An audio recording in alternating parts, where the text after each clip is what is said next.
같이 하시겠습니다. 교회는 하나님의 마지막 보류입니다.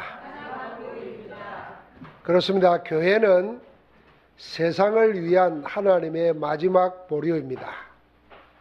그런데 교회 다니는 우리가 교회를 잘 모릅니다. 그래서 주님이 세우시고 하나님이 피로 값주고 사신 교회를, 축복을 놓치고 삽니다. 오늘 이 교회의 축복을 우리가 찾아 누려야 되겠습니다. 주님은 천국을 밭에 감추인 보화라고 하셨습니다. 이 천국은 복음이고 교회입니다.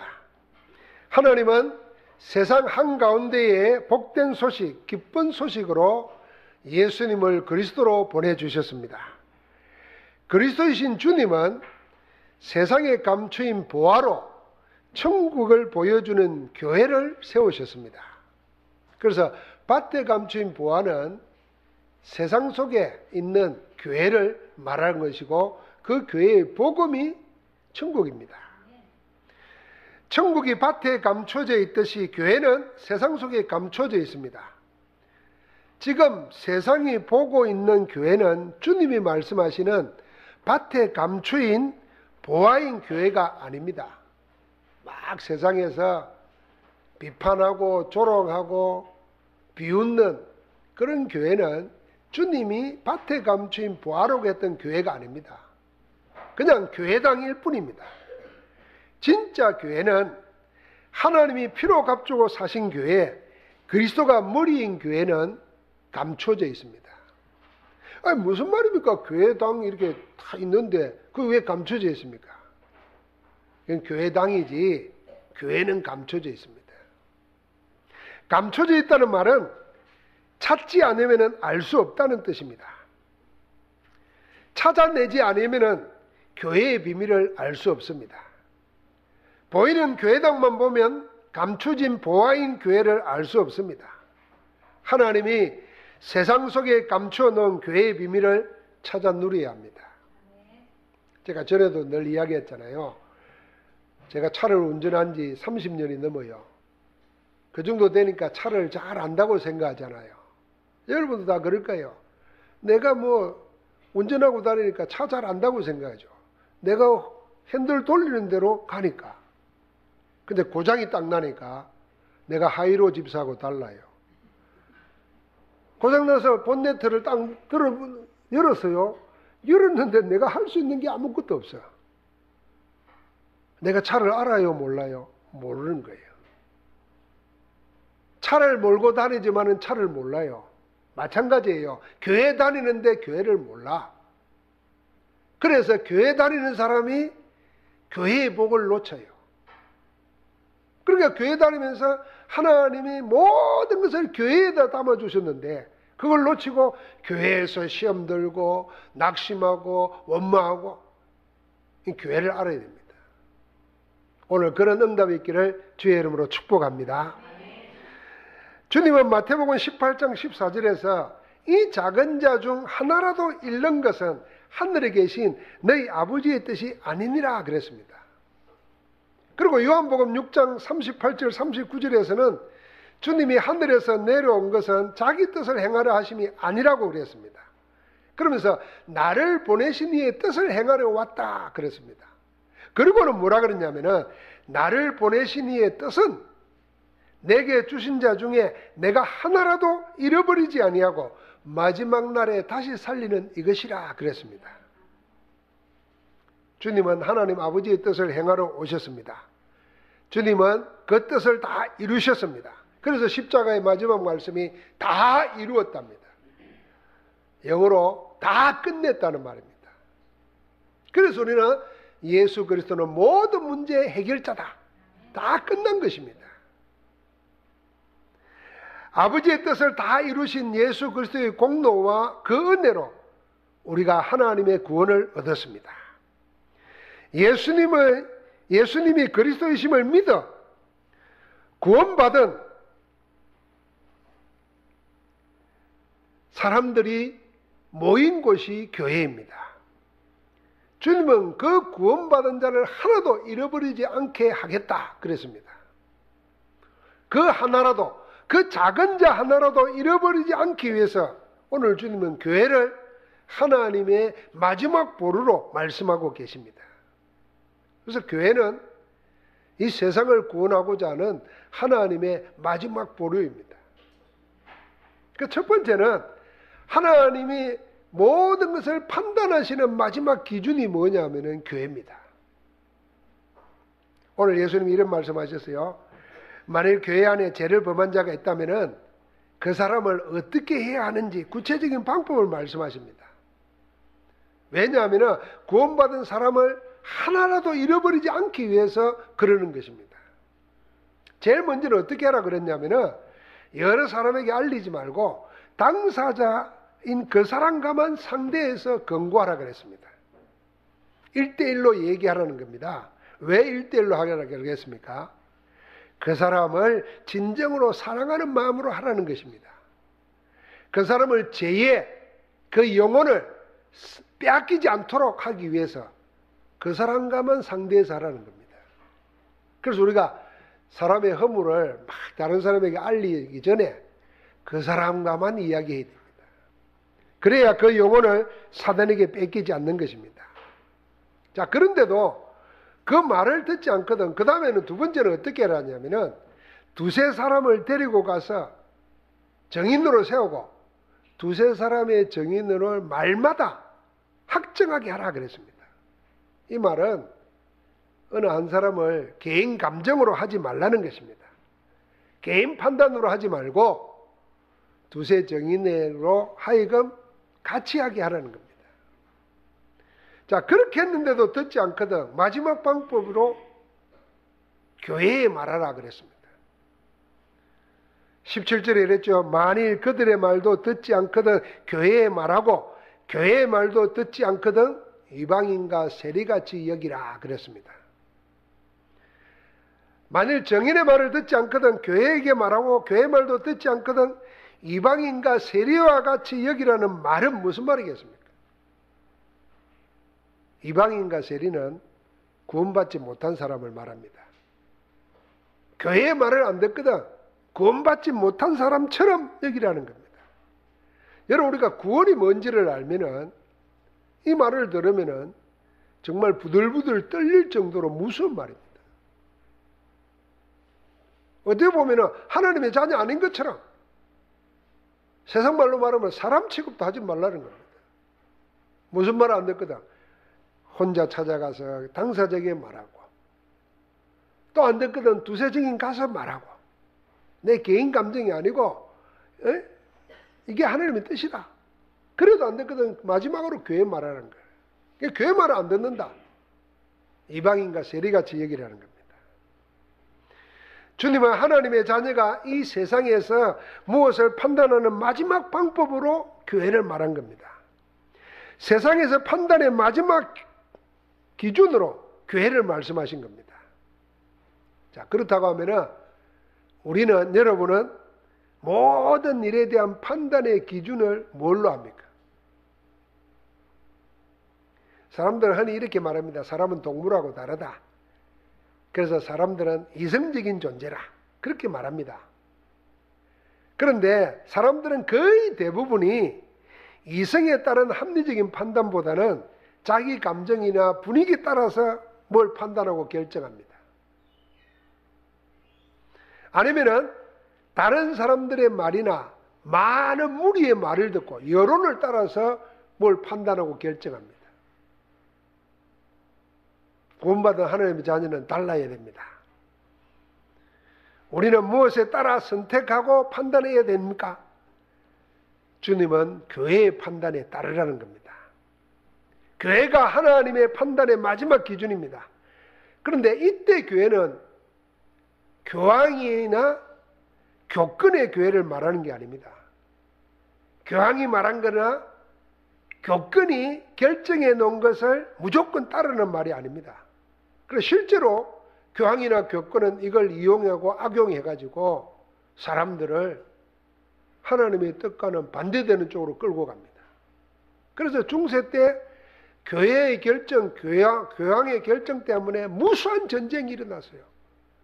여러분, 우리는 상상이 안 되겠지만 종교개혁 이후에 30년을 유럽이 천주교냐 개신교냐 가지고 전쟁을 일으켰다니까요. 30년 동안이나 수백만 명이 죽었어요. 여러분, 참 어이가 없는 일이죠. 그때 뭐냐면 전부 다 교황이나 교권의 결정을 따랐던 거예요. 지금 주님이 말하는 교회의 말을 듣지 않거든 이방인과 세리같이 여기라 할 때 그 교회는 그런 교회가 아닙니다.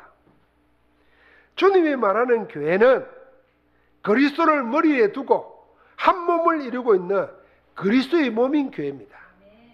그 교회는 구원과 생명의 공동체인 교회입니다. 그래서 우리의 판단의 기준인 교회는 예수 그리스도입니다. 예수 그리스도의 말씀인 복음입니다.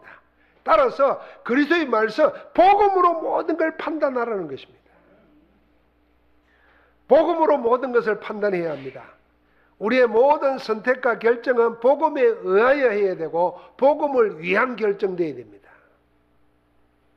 우리의 생각이나 주장을 내세우는 게 아니라 그리스도의 말씀에 기준하여서 모든 것을 결정하면 됩니다.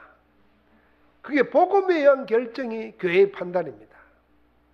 그래, 그렇게 결정되면 내게 손해가 있을지라도 복음을 위해서 나를 양보하고 포기하는 겁니다. 그게 복음입니다. 그래서 여러분, 복음이 뭐라 그랬어요? 복음은 사단에게 복종하느냐 하나님께 복종하느냐입니다. 사단에게 복종하는 것은 불신앙입니다. 하나님께 복종하는 게 구원이고 복음입니다. 자아에 육신이 내게 복종하느냐, 세상에 복종하느냐, 성령께 복종하느냐, 그게 기도입니다. 그러니까 교회는 복음, 하나님의 말씀에 의하고 말씀을 위하여 나를 양보하고 포기할 때 그게 기도인 겁니다. 주님은 우리에게 우리의 판단의 마지막 보루로 교회를 말씀한 겁니다. 그래서 교회는 그리스도의 몸입니다. 우리의 모든 판단은 교회인 그리스도의 말씀에 의지해야 됩니다. 교회의 모든 판단을 복음에 의하여 하고 복음을 위해서 하면은 그게 밭에 감추인 보화의 축복을 누리는 비밀인 줄 믿습니다. 여러분, 이제 하나님의 말 예배 드리면서 말씀 받고 그 말씀을 가지고 또 어떤 사람은 녹취하고 그걸 또 포럼하고 그걸 기도 내용으로 삼습니다. 그런데 정작 뭔 결정을 할 때는 상황 따라서 하는 거예요. 상황 따라서. 그래서 어쩔 수 없다 그러고 말이에요. 그러면서 못된 말씀을 인용해요. 성경을 못되게 인용합니다. 마음은 원이로되 육신이 약하도다 이러면서. 그럼 그때 쓰라는 게 아니에요. 자꾸 자기 합리화시키는 겁니다. 한 번도 하나님의 말씀 앞에 나를 굴복시켜 본 적이 없어요. 그러면 하나님의 역사를 못 보잖아요. 그래서 지금까지 안 해봤으니까 지금 한 번이라도 하면 바로 하나님의 역사를 체험하게 됩니다. 아, 이거 하나님의 말씀 앞에 나를 내려놔 버려보세요. 그러면요, 하나님이 그때를 기다렸다는 듯이 예비해 놓은 축복을 몽땅 쏟아주십니다. 그래서요, 예수님 처음 믿는 분들이 아, 내가 하나님 없이 살았는데 그게 그냥 하나님 없이 기독교 교회 안 나간다가 아니고 이게 마귀에게 잡힌 자로 살았구나. 그래서 내가 그리 될 수밖에 없었구나. 아, 이제 내 주인을 바꿔야 되겠다. 내가 하나님 자녀로 살아야 되겠다 하잖아요. 그게 말씀 앞에 굴복하는 거예요. 그러니까 처음 믿는 사람한테는요, 기도 응답, 하나님의 역사 계속 일어납니다. 그런데 오래 믿음 묵은둥이들이 문제라. 이 묵은둥이들은 말을 다 듣는 것처럼 하면서 안 듣는 거예요, 실제로. 자기를 굴복 안 시키는 거예요. 그래 놓고 오래 다니면서 가지고 뭐라 하는지 압니까? 나는 왜 기도 응답 못 받지? 나는 왜 안 되지? 이러고 있습니다. 교회의 말을 들어야 됩니다. 여러분, 무슨 말이에요? 교회 말 안 듣거든 이방인과 세리같이 여기라 그랬어요. 여러분, 그게 그 말이 무슨 말인지 이해하시겠습니까? 구원 못 받은 사람을 생각하라는 거예요. 다시 말하면 내가 하나님의 말씀 복음에 의하여 모든 걸 선택하고 결정하고 복음을 위하여 나를 굴복시키고 양보하고 포기할 때 어떤 일이 생기나? 구원의 축복이 뭔지를 알게 된다는 겁니다. 하나님이 함께 하시고 흑암의 세력이 꺾이고 저주와 재앙이 떠나가고 하나님 나라가 이루어지는 것, 적과 내 육신에, 내 마음에, 내 영혼 속에 일어난다는 것입니다. 할렐루야. 그게 마지막 보루예요. 교회는 하나님이 하는 판단의 기준의 마지막입니다. 두 번째, 하나님의 마지막 보루인 교회는 여러분과 내가 하나님의 응답을 받는 마지막 기준이 교회의 기도입니다. 교회는 세상에 숨겨놓은 하나님의 마지막 보루라고 그랬습니다. 그뿐 아니라 교회는 이 세상에서 하나님의 살아계심을 보여주는 증거의 마지막 기준입니다. 하나님이 살아계신다는 것을 보여주는 증거의 마지막 보루가 교회입니다. 그게 교회의 기도입니다. 여러분, 교회의 기도라는 말은 세 가지 의미를 포함하고 있습니다. 첫 번째는 뭐냐면은 교회의 기도라는 말은 교회로서의 기도입니다. 교회로서. 교회라는 장소뿐만 아니라 모인 각자가 교회로서 기도하라는 말입니다. 교회에서 하는 기도 이전에 구원받은 하나님의 자녀 한 사람 한 사람이 교회로 기도하라는 겁니다. 그 말은 뭐냐면 여러분과 내가 교회다 그 말입니다. 그래서 기도할 때 교회로 기도하라는 말이에요. 마태복음 18장 18절 말씀은 주님이 신앙 고백한 제자에게 주신 축복의 내용을 그대로 다시 하신 것입니다. 주는 그리스도시요 살아계신 하나님의 아들이십니다 하고 베드로가 고백할 때 주님이 뭐라 그랬습니까? 내가 이 반석 위에 내 교회를 세우리라 그랬습니다. 그 다음에 뭐라 그랬습니까? 음부의 권세가 이기지 못한다 그랬습니다. 그러면서 뭐라 그랬습니까? 내가 천국 열쇠를 내게 주리니 네가 땅에서 무엇이든지 매면 하늘에서 맬 것이요 네가 땅에서 무엇이든지 풀면 하늘에서도 풀리리라. 기도 응답의 특권을 주신 겁니다. 천국 열쇠를 주었어요. 예수가 그리스도이심을 믿고 고백한 자, 하나님의 자녀된 자에게는 하나님이 우리를 반석 위에 주님이 교회를 세우십니다. 우리가 교회예요. 그래서 우리가 교회임을 아는 자는 음부의 권세에 이기지 못합니다. 우리가 하나님 자녀 아닐 때 귀신이 나타나고 영적으로 시달리고 그래서 헛소리 들리게 하고 헛것이 보이게 만들어서 자기도 아닌 걸 막 하게 만들고 그래서 영적 문제 있는 사람은 살인하고도 자기가 했다 안 그러잖아요. 누가 하라고 시키더라는 거예요. 내가 시킨 대로 했다는 거예요. 그게 뭔지를 몰라요. 망하는 쪽으로 자꾸 끌고 가는 거예요. 막 어떤 사람은 욕하라고 그러고 자기가 한 게 아니라는 거예요. 자꾸 시켜서 했다는 거예요. 그 시킨 게 뭔지 모른단 말이에요. 그게 엄부의 권세입니다. 이 엄부의 권세가 이기지 못하네요. 얼씬도 하지 못합니다. 그러면서 우리가 이 세상 살아갈 때 뭘로 살아가느냐? 하나님의 나라로 살아가라는 겁니다. 그래서 하나님 나라의 열쇠를 우리에게 주신 거예요. 할렐루야. 주님이 교회를 말씀하시면서 다시 한번 이 기도 응답의 특권을 말씀하시는 겁니다. 그게 18장 18절이에요. 같이 다시 한번 읽어보십시다. 진실로 너희에게 이르노니 무엇이든지 너희가 땅에서 매면 하늘에서도 맬 것이요 무엇이든지 땅에서 풀면 하늘에서도 풀리리라. 우리 각자가 하나님의 자녀의 특권을 가지고 기도하라는 것입니다. 구원받은 하나님의 자녀에게는 모든 것을 하나님께 기도하여 응답으로 받을 수 있는 특권이 있습니다. 그래서 교회의 기도는 우리 한 사람 한 사람이 교회로 기도하라 그 말입니다. 이 기도 응답의 특권을 가진 자로서 기도하라 그 말입니다. 교회의 기도 그 두 번째는 같이 합시다. 교회와 함께하는 기도. 교회와 함께하는 기도입니다. 주님이 19절에 이렇게 말했습니다. 진실로 다시 너희에게 이르노니 너희 중에 두 사람이 땅에서 합심하여 무엇이든지 구하면 하늘에 계신 내 아버지께서 그들을 위하여 이루게 하시리라. 이 말은 구원받은 자녀 두 사람이 합심할 때 특권입니다. 한 사람에게도 엄청난 특권이 있어요. 내 이름으로 기도하면은 천국 열쇠가 있으니까 뭐든지 되게 하겠다 그랬습니다. 자, 그런 사람은, 그런 비밀을 가진 자가, 그런 비밀을 아는 자가 두 사람이 함께 기도한다. 그 특권입니다. 이게요, 이 세상에서 알지 못하는 교회의 기도입니다. 보이는 교회당이 아니라 세상 속에 감춰놓은 보아인 천국 교회가 이겁니다.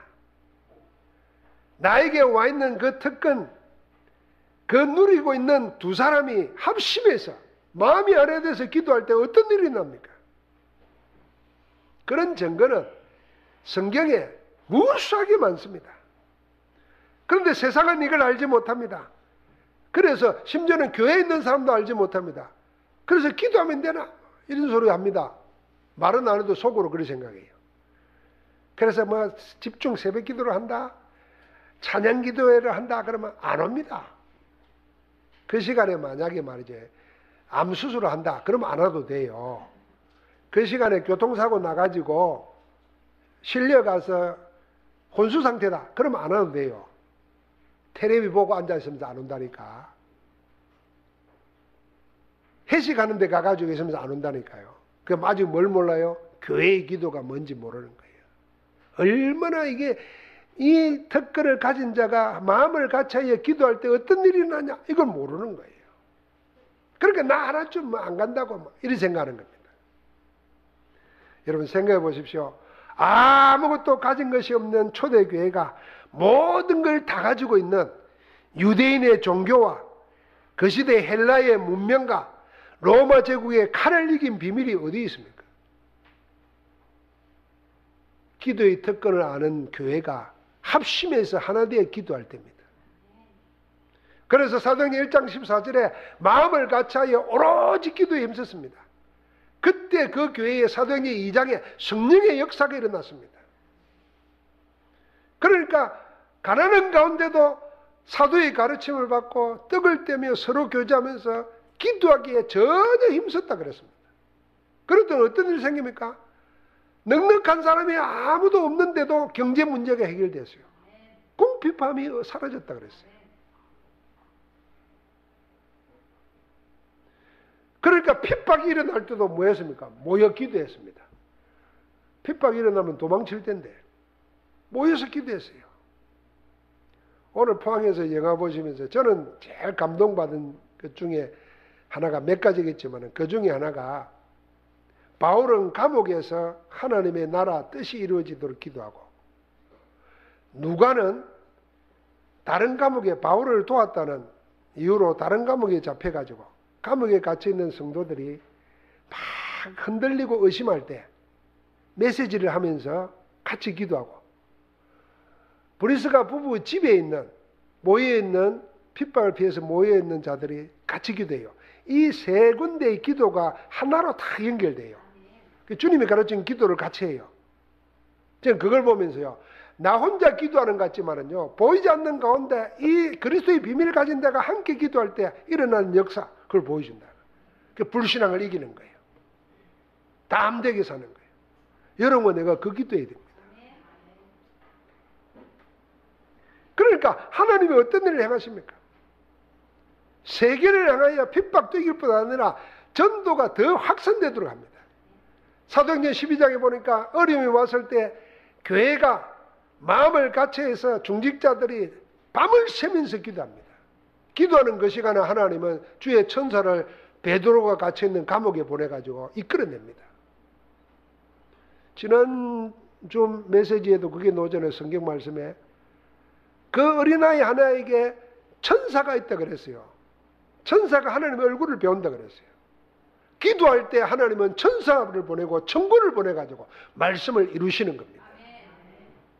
그러니까 선교 나가기 전에 또 길에 문이 막혔을 때 제일 먼저 뭡니까? 기도하는 겁니다. 합심 기도의 비밀을 아는 거예요. 사랑하는 성도 여러분, 오늘 교회가 함께하는 기도가 어떤 힘이 있는가 한 군데 찾아보겠습니다. 그게요, 야고보서 말씀입니다. 야고보서 5장 13절부터 한번 읽어보겠습니다.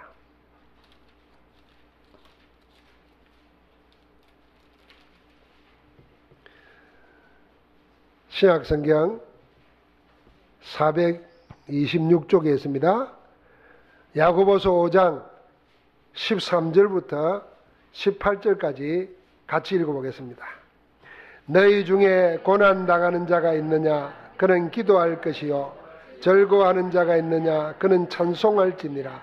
너희 중에 병든 자가 있느냐? 그는 교회의 장로들을 청할 것이요.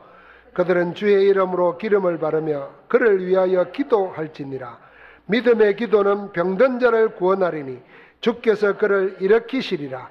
혹시 죄를 범하였을지라도 사하심을 받으리라. 그러므로 너희 죄를 서로 고백하며 병이 낫기를 위하여 서로 기도하라. 의인의 간구는 역사하는 힘이 큼이니라. 엘리야는 우리와 성정이 같은 사람이로되 그가 비가 오지 않기를 간절히 기도한즉 3년 6개월 동안 땅에 비가 오지 아니하고 다시 기도하니 하늘이 비를 주고 땅이 열매를 맺었느니라. 아멘. 교회가 기도할 때 이런 하나님의 역사가 있는 겁니다. 그래서 교회의 기도는 우리 각자가 교회로 기도해야 될 뿐 아니라 교회가 함께하는 기도가 역사하는 것입니다. 교회가 복음으로 원내세대가 기도할 때 세상이 이기는 하나님의 역사가 시작됩니다. 교회와 함께 그리고 교회를 통해서 기도할 때 하나님은 재창조의 역사를 하십니다. 그래서 우리가 교회에서 하는 강구가 중요한 거예요. 교회에서 모이는 모임이 그래서 중요한 거예요. 이걸 알기 때문에 사단은 마지막 때에 어떻게 합니까? 히브리서에 보면요, 마지막 때에 교회에 모이기를 방해하는 겁니다. 못 모이도록 방해하는 거예요. 그래 지금 보십시오. 사단이 어떻게 방해하는가? 재밌는 거 많습니다. 세상에. 교회 오면 재미가 없는데 세상 가면 뭐 재밌는 거 즐거운 거 천지라요. 딴 데 안 가도 돼요. 그냥 스마트폰 하나만 가지고 있어도 재밌는 거 천지라. 교회 안 모이는 겁니다. 내 있는 데서 예배하면 되지 이러는 겁니다. 그러면 하나님이 피로가 앞두고 왜 교회를 세우겠습니까? 모이는 교회를 세우고 지키시는 이유가 뭐겠습니까? 사단이 이걸 방해하는 겁니다. 교회가 모여 함께 기도할 때 하나님이 어떤 역사하느냐? 교회의 기도 세 번째는요, 한번 같이 합시다. 교회를 위한 기도. 예, 교회를 위하여 하는 기도입니다.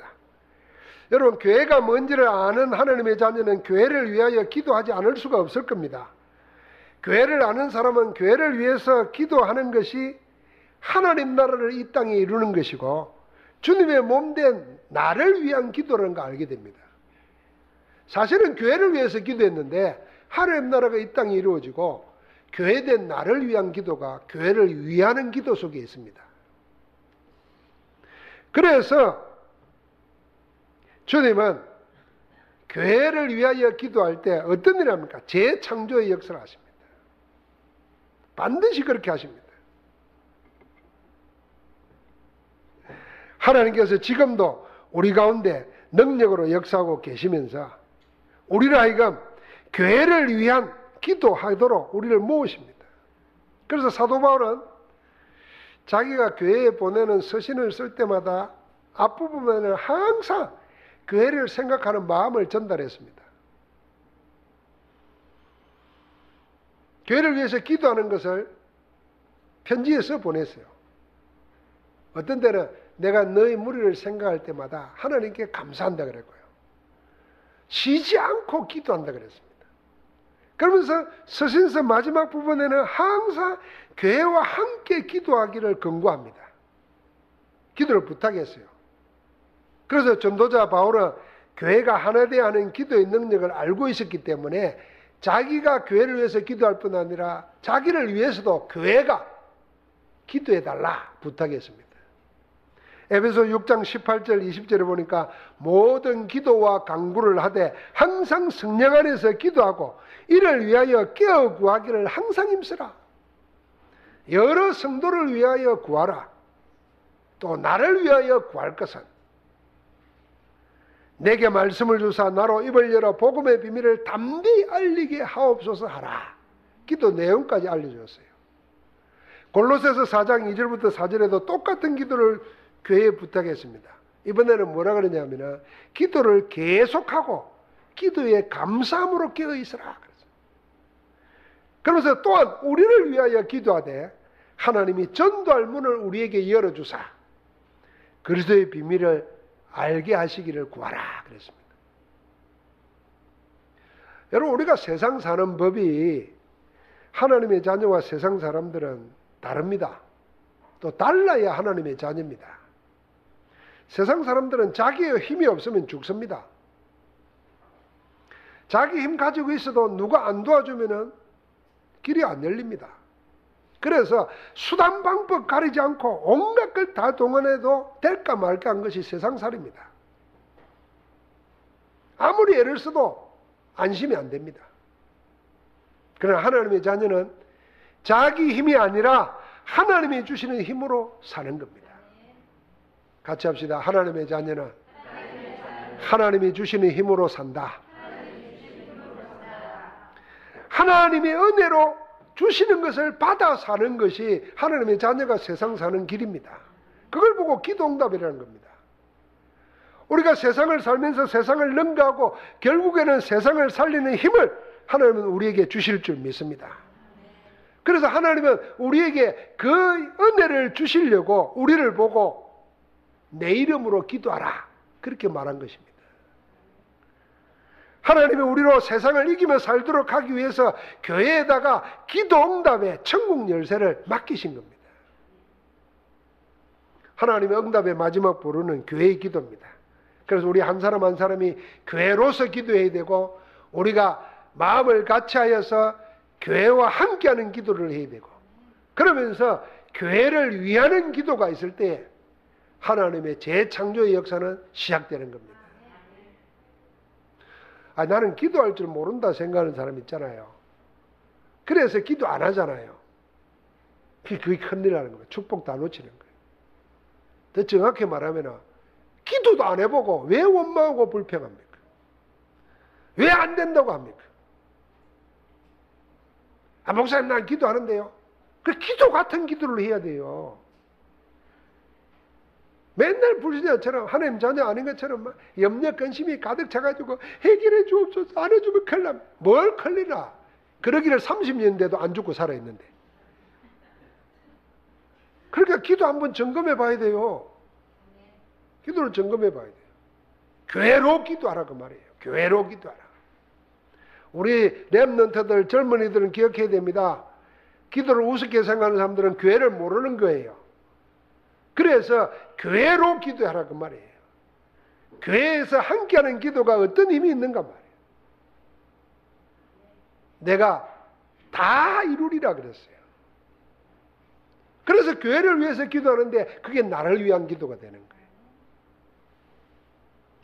마지막 세 번째, 하나님이 함께 하시는 마지막 기준, 그게요, 현장의 교회입니다. 오늘 하나님의 말씀 마지막 20절에 이랬습니다. 두세 사람이 내 이름으로 모인 곳에는 나도 그들 중에 있느니라 그랬습니다. 이 두세 사람은 뭡니까? 복음을 아는 자예요. 기도의 비밀을 아는 자예요. 그 사람이 있는 거기에 나도 그들 중에 있다 그랬습니다. 그래서 우리는 복음 가지고 기도의 비밀을 아는 사람은 두 사람이 있어도 두 사람이 있는 게 아니에요. 세 사람이에요. 그러니까 둘만 있다고 생각하니까 늘 싸우는 거지.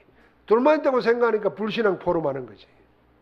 둘만 있다고 생각하니까 막 목사 욕하고 그러는 거지. 그게 주님이 계신다 생각해 보세요.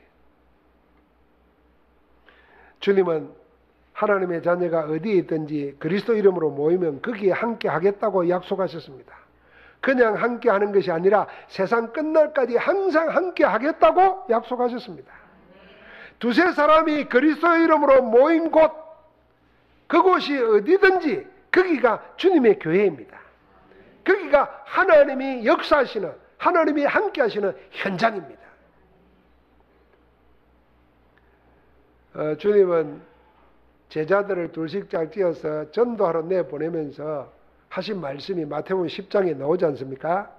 그럴 때 뭐라 그러냐면 내가 너희를 보내는 것이 양을 이리 가운데 보내는 것과 같다 그렇습니다. 여러분 어느 부모가 이리떼가 있는 쪽에 자기 자식을 보내겠어요. 근데 주님은 이리떼가 있는 줄 알면서도 양과 같은 제자들을 내보냈어요. 그럼 죽으라고 내보냈겠습니까? 여러분 어떻게 했어요? 예수님이 오시자마자 헤롯 왕이 유대인의 왕이 난데 왜 유대인의 왕이 났단 말이에요. 그러니까 찾다가 2살 이하 되는 아이들을 다 죽이라 그랬어요. 그런데 하나님은 그 예수님의 부모들을 보고 어디로 보냈냐면 애굽으로 가게 했어요. 애굽이 어디예요? 적국이에요, 적국. 왜 가라 그랬겠어요? 그 여러분과 나를 보고 그냥 교회에 모여 살아라 이래야 될 텐데 세상 속으로 보내고 있어요. 그거 죽으라는 말입니까? 거기서 하나님이 함께 하시는 것을 봐라 그 말입니다. 그 이리떼 같은 속에서 양과 같은 너희가 이기는 것을 체험하라는 겁니다. 내가 그들 중에 있다는 겁니다. 그래서 현장에 안 가보면 하나님이 함께하는 것이 뭔지를 모르는 거예요. 그렇게 사단이 이걸 임마누엘의 역사를 체험하면 인생 진짜 다 끝나는 건데 하나님이 나와 함께하는 것만 체험하면 두려울 것이 없어요. 염려할 게 없다니까. 인본주의 쓸 일이 없는데 이걸 체험 못하도록 사단이 자꾸 현장 못 나가게 하는 거예요. 이번에 목사님들과 이야기하다 이런 이야기 나왔어요. 외국 사람들이 제자가 훈련받다가 괴롭만 하면은 집에서 안 논다네. 그 왜 그런가 했더니 외국 사람들은 습관이 가정이 최고라는 거예요. 그러니까 총각 때는 전도로 잘 다니다가 장가가고 아예 놓더니 그냥 집에서 안 논대. 그러면서 어떤 목사님이 이래도 세계복음화는 외국 사람 못한다. 한국 사람만 알지. 순교 정신으로 처져도 버리고 복음 전하러 그러다가 버리는 게 아니잖아요. 이거는 우리 안의 이야기를 사실적으로 이야기한 거예요. 이게 안 되는 거, 안 바뀌는 거예요. 주님이 왜 그러냐? 세상 한가운데 가도 내 힘으로 사는 것이 아니라 하나님이 보호하시고 지키신 거 그걸 체험하고 그 힘으로 살아라. 그걸 체험해야 되는데 안 나가는 거예요. 안 나가. 여러분 그게요 사단이 우리를 하나님의 은혜 못 보도록 막는 거란 거 알아야 됩니다. 나를 버리고 나를 포기하면 하나님이 나를 지키시고 살리신다는데 그걸 한 번도 나를 포기 안 해보는 거예요. 말씀 앞에. 주님이 그걸 내보내는 겁니다. 여러분 그 증거 가운데 다니엘이 기도하다가 국법에 뭐라 그랬어요? 왕이 아닌 다른 데 기도하면은 굶주린 사자떼에 있는 굴에다가 집어 던진다 그랬어요. 그건 죽인다는 말이거든요. 그런데 다니엘은 기도를 포기하지 않았습니다. 그러다가 고발되어서 굶주린 사자굴에 던져졌습니다. 근데 어째죠? 잘 알죠? 하나님이 굶주린 사자 입을 봉해버렸어요. 다니엘은 사자굴에 던져져도 하나님이 사자를 막아버림으로 살아나왔어요. 산 증거를 일으켰어요. 역전돼 버렸어요. 다니엘의 세 친구들 어땠습니까?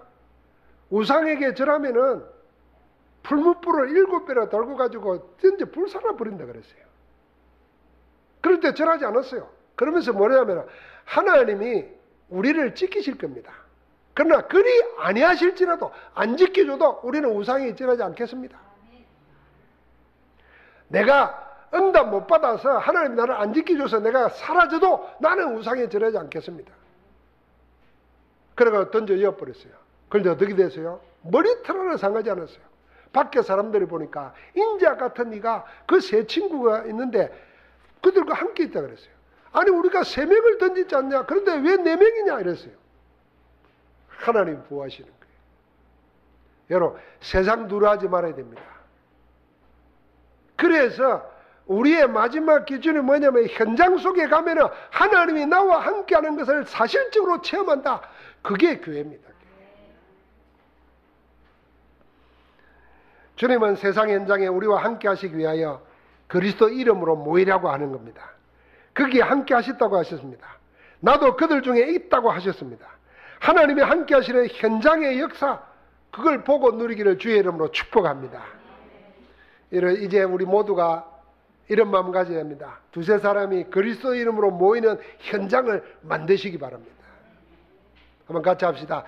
두세 사람이 그리스도 이름으로 모이는 현장을 만들자. 여러분, 그게 현장교회입니다. 그게 뭐죠? 다락방이고, 그게 뭐죠? 팀사역이고, 그게 뭐죠? 지교회입니다. 초대교회는 모든 성도가 현장에서 날마다 그리스도 이름으로 모였습니다. 다락방으로 모이고, 미션으로 모이고, 지교회로 모였습니다. 거기서 복음의 말씀을 받고, 말씀으로 구원의 은혜를 나누고, 그걸 포럼하고 확인했습니다. 그리고는 하나 되어서 오로지 기도했습니다. 여러분, 구원받은 성도가 갑자기 부자 되거나 갑자기 병이 났거나 갑자기 출세하거나 그런 거 아니어도 구원의 축복을 알고 함께 현장에서 모여서 기도하고 임마누엘을 누리는데, 이게 세상을 이기는 하나님의 방법이었습니다. 초대교회는 그것만 했어요. 핍박이 일어나면 다른 곳에 가서 하고, 감옥에 갇히면 감옥에서 그리 하고. 그런데요, 어떤 일이 생깁니까? 로마 제국을 뒤집어 버렸습니다. 로마 제국은 무릎을 꿇었어요. 여러분, 지금도 세상의 모든 인문학의 출발이 그리스입니다. 헬라 문화 문명이에요. 헬라 문명이 무릎 꿇었어요.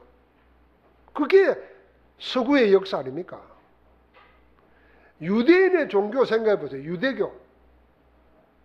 지금도 전 세계 인구가 1,500만 정도밖에 안 돼요. 그런데 세계를 주무락펴락하고 있습니다.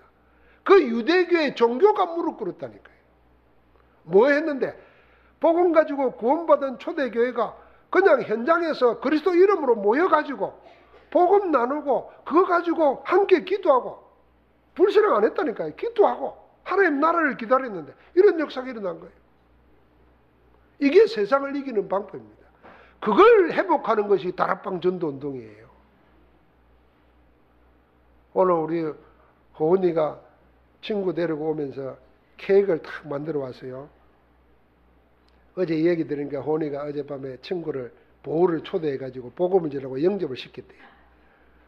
그래 케이크가 왔는데 케이크에다가 깃발을 딱 꽂아놨어요. 하나님, 주님 사랑합니다. 그러고 하나는 예수 그리스도 모든 문제 해결자. 내가 같이 기도해주고 그 케이크를 먹는데 얼마나 맛있는지. 설교하기 전에 안 먹어야 되는데 내가 5개를 먹었어요. 그게 초대교육이 했던 길이라는 거예요. 보세요. 지금 초등학교 몇 학년? 2학년이 2학년. 2학년에 복음 전하고 영접하고 교회 데려놨어요. 초대교회는 그랬습니다. 세상 권력이나 세상의 돈이나 세상 방법을 의지한 게 아니고 그냥 복음이 모든 것이라고 알고 복음 안에서 그리스도 이름으로 모였어요. 모여서 복음 나누고 함께 기도하고 이것만 하는데 어떤 일이 생겨요? 하나님 나라가 이루어지는 거예요. 그 말은 무슨 말입니까? 사단의 나라가 무너지는 거예요. 사단의 나라에 속한 게 뭡니까? 세상 살아가면서 모든 불신앙, 염려, 인본주의 다 무너지는 거예요. 그러니까 하나님이 주인되어 다스리니까 어떻게 해요? 성령의 능력이 나타나는 거지. 사람들은 그걸 보기를 원해요. 이렇게 살고 싶지 않아요. 세상 사람들도 바둥대고 남 모함하고 남 죽이고 내가 살고 그렇게 살고 싶은 사람 아무도 없어요. 그런데 길이 없어요. 그런데 초대교회를 쳐다보니까 우리처럼 안 사는데도 행복한 사람이 또 있거든. 그게 세상을 바꾼 겁니다. 그래서 오늘 복음 가지고 뭐요? 현장의 교회를 만들어라. 그게 전도 캠프요. 그거 하는 것이 다락방 미션홈 지교회입니다. 여러분, 세상에 보이는 교회당을 세상 사람들은 교회라고 합니다마는 주님이 말씀하시는 진짜 교회는 이렇게 세상 속에 감춰져 있는 겁니다. 여러분, 교회에 대해서 생각해 보시기 바랍니다. 지금 막 한국 교회 막 큰 교회 10만 명 넘는 교회마다 다 목사 문제 일어나고 교회 문제 일어나고 다죠. 그러니까 세상 사람들이 기독교를 개독교라 그러고 목사를 막 욕합니다. 그러니까 여러분 기분 나쁘죠? 죄송해요. 막 교회 다니는 신자들, 목사들 때문에. 근데 저는 그걸 하나님이 하시는 거라 봅니다. 우리 이야기하다가 이런 이야기를 하더라고요. 지금 정부나 뭐 좌파 세력이 교회를 허물어뜨리려고 한다. 그런 세력이 있다. 그러더라고요. 그럴 수 있겠죠. 그래서 저는 그랬습니다. 그런데 그런 세력의 배후에 조종하는 더 큰 세력은 누군가? 하나님이에요. 왜요? 그 절대 주권은 하나님이잖아요. 하나님 허락 안 하면 그런 데 안 생겨요. 그 하나님 왜 그렇게 하겠는가? 내가 오늘 마지막에 하려고 하는 말씀이에요. 마태복음 25장 61절에 보면은 예수님이 40년 동안 지은 헤롯 성전, 이 성전을 헐라 내가 사흘 만에 다시 일으키리라 그랬어요. 주님이 뭐 하는지 압니까? 교회를 허물고 교회를 세우십니다. 주님은 가짜 교회를 허물으시고 진짜 교회를 세우십니다. 주님은 교회에 복음 없고 기도 비밀 없고 현장에 전도도 없는 교회를 허물어 버리십니다. 교권만 있고 세상의 거짓 성공만을 복음인 양 전달하고 그런 교회를 하나님이 허물으시는 거예요. 지금까지 허물었어요. 중세교회를 허무시고 99% 신자였던 러시아 교회를 허무시고 다 허물었어요. 성공이 복음인 것처럼 그걸 가르쳤던 한국 교회를 하나님이 허물고 계세요. 그래서 유럽의 교회는 500년 만에 허물어졌고 미국 교회는 300년 만에 주저앉기 시작하고 한국 교회는 100년밖에 안 됐는데 허물어지는 거예요. 하나님이 세우시는 교회가 뭐겠어요? 복음, 오직 복음하는 교회를 세우시는 겁니다. 그리스도 이름으로 모여가지고 기도 비밀을 알고 하나님이 주시는 것으로 살아가겠다는 사람들의 교회를 세우는 거예요. 현장에서 그리스도로 모여가지고 미래 재앙을 막고 세상 살리겠다고 하는 세계 선교할 교회를 일으키는 것입니다. 하나님이 이런 그 일이에요. 그러니까 주님이 마지막 하신 말씀이 그거 아닙니까? 교회를 이 성전을 헐어라. 내가 사흘 만에 지으리라. 자기 육체를 가르치다 그랬어요. 그래서 3일 만에 십자가에 못 박혀 죽은 다음에 살아났잖아요. 그래서 교회가 주님의 몸이 교회된 겁니다. 그래서 우리가 교회라는 것은 주님의 몸을 이루고 있는 거예요. 여러분과 내가 주님의 몸이니까 우리 안에 뭐가 있어요? 모든 문제 해결받은 십자가의 비밀이 있는 거예요. 끝났어요. 과거가 여러분 어떻게 살았는가 중요한 거 아니에요. 어제까지도 중요한 거 아니에요. 그래서 과거에 뭐 때문에 자꾸 원망 불평하지 말아야 돼요. 다 용서하고 흘러 넘겨야 돼요. 다음 주에 메시지가 용서라는 거예요. 여러분 뭐 살다 보면 누구한테 상처받아가지고 그 상처가 지금 오늘 나를 만들어 놓은 거 있잖아요. 그거 빨리 용서 안 하면요. 계속 실패해요. 마음으로 용서해 버려야 돼요. 그 사람 나 안 찾아와도 마음으로 용서해야 돼요. 다 그래 버려야 돼요. 왜요? 주님이 끝내버려서. 근데 나는 안 끝나서 그놈, 그 새끼, 그게 나를 이러고 앉았으니까 뭔 기도가 응답되겠어요. 복음 놓치는 거예요. 여러분 남편 욕하지 마세요. 남편 때문에 내가 있는 거예요. 그 새끼만 안 만났으면 이러지 말라니까. 그럴수록 사단이 덤탄다니까요. 아이고 내가 저 가로 열고 가로 닫고 안 만났으면 그러지 마세요. 다 끝내버렸어요. 그리고 다시 일으켰잖아요. 그게 교회라는가요? 여러분과 내 안에 뭐가 있다고요? 십자가와 부활의 능력이 함께 하시는 줄 믿습니다. 죽은 자에서 다시 일으키는 하나님의 능력이 우리 속에 있는 거예요. 그래서 이제는 뭐라고요? 교회가 하나님의 마지막 보루입니다. 우리 교회가 나를 살리고 현장을 살리고 237교국을 살리는 교회의 축복이 우리에게 와 있는 줄 믿습니다. 그 교회의 복을 누리기를 주의 이름으로 축복합니다. 하나님 감사합니다.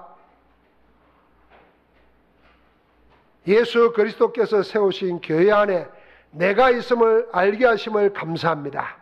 이제 마지막 세상을 위한 하나님의 마지막 보루인 교회 안에서 교회의 복을 누리며 교회의 복을 전달하는 정인으로 나아가게 하옵소서. 우리를 그 축복 안에 인도하신 주 예수 그리스도 이름으로 기도하옵나이다. 아멘.